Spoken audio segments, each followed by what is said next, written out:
খাদিজা বলছি। খাদিজা, কেমন আছেন আপনি? ভালো আছেন খাদিজা? আলহামদুলিল্লাহ ভাই, ভালো আছি। মাশাআল্লাহ, ভালো আছেন খাদিজা। কোথা থেকে বলতেছেন? আপনার দেশের বাড়ি কোথায়? দেশের বাড়ি ভোলা। আচ্ছা, কোথায় থাকেন এখন আপনি বর্তমানে খাদিজা? বর্তমানে নবীনগর থাকি। আচ্ছা, কে কে আছে আপনার ফ্যামিলিতে খাদিজা? আমি আমার খালার কাছে থাকি, আমার একটা বাচ্চা আছে ভাই। আচ্ছা, আপনার বাবা বাবা মা মা নাই। কেমন আছে?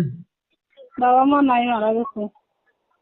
আচ্ছা, তো খাদিজা কি করেন এখন আপনি বর্তমানে?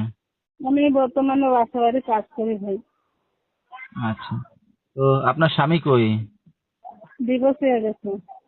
কতদিন একা আছেন স্বামী ছাড়া? এই তো 3 বছর। ভবিষ্যৎ আছে, বাচ্চা নিয়ে একটু ভবিষ্যৎ আছে, নিজেরও তো আছে, তার জন্য তো লাইফে আইসি। যদি ভালো মনের একটা মানুষ পাই, আমার বাচ্চার দায়িত্ব নেয়, সেরকম একটা মানুষ পাইলে বিয়ে শাদী বসুন। আচ্ছা, আপনার তো বিয়ে শাদী হয়েছে, সন্তান আছে, কেমন পুরুষ চাচ্ছেন এখন বিয়ে শাদী করতে? যেরকমই হোক ভাই, সমস্যা নেই। আচ্ছা, তো দর্শক ভাইরা আপনার সাথে কিভাবে যোগাযোগ করবে এখন খাদিজা? এই যে মোবাইলের মাধ্যমে।